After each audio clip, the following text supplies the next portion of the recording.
This is Soul Chronicles, and I'm your host, C. Boyd Motley. I hope you're doing well, wherever you are listening to this podcast. Today, I want to talk about when change happens, right? All of us desire, or I should say, see ourselves a certain way, or having the desire to be a certain way. Oh, I see myself as this. I see myself living as that. I aspire for this, whatever that is. But how often do we zoom out from that perspective and take a look and see what exactly are we doing to further that goal? See, it takes more than just saying, I want to lose 20 pounds, or I want to live in this kind of house, or have this kind of job, or have this kind of lifestyle. It requires a lot more than that. Words matter. Don't get me wrong, and words do help to manifest things, but words without action are dead. It's important to understand that in order for any type of change, minor or major, it starts with us. We have to want to change. Now, I know that sounds cliche to some people listening, and oh well, Chris, I've changed. I'm doing this, that, and third. But have you really? Look, here on this podcast, we want to keep things a buck. Let's just be honest with ourselves, shall we? You want to lose weight, you go to the gym, you work out, but are you spending much more time on your phone at the gym, or are you really putting in the energy to work out? Hmm? Think about that. Or maybe you're going to the gym and you're putting in a decent workout.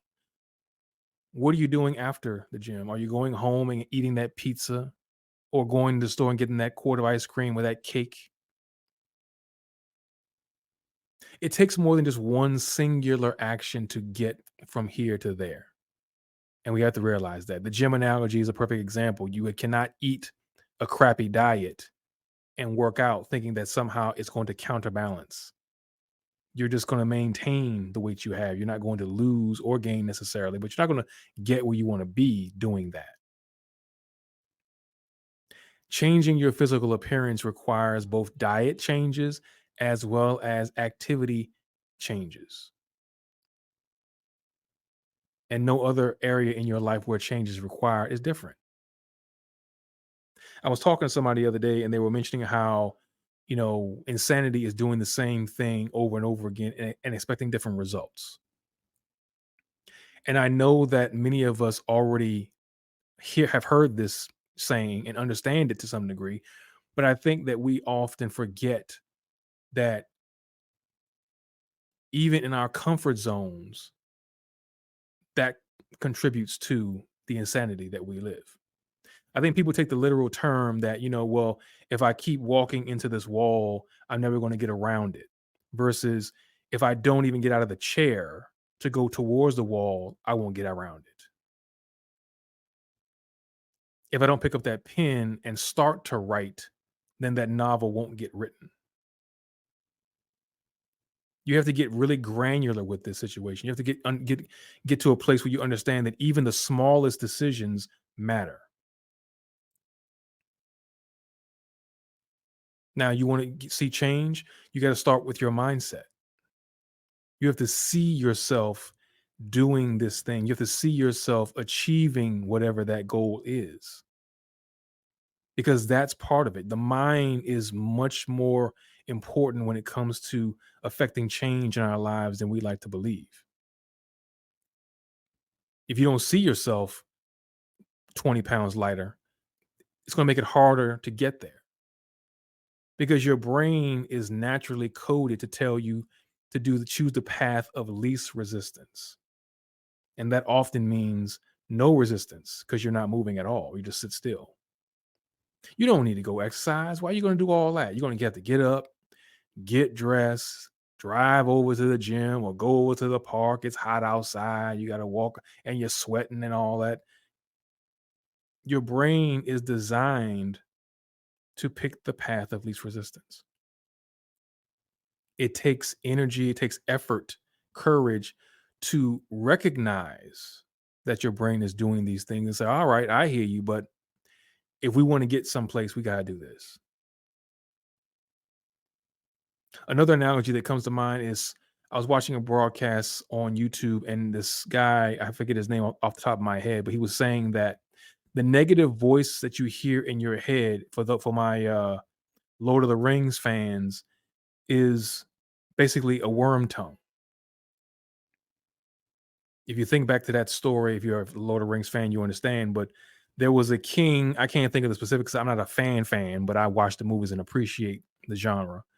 There's a king that was had a council. His hand, which is basically his assistant, was always whispering things to him that kept him in a state of decrepit, aged, weary, weak, frail state.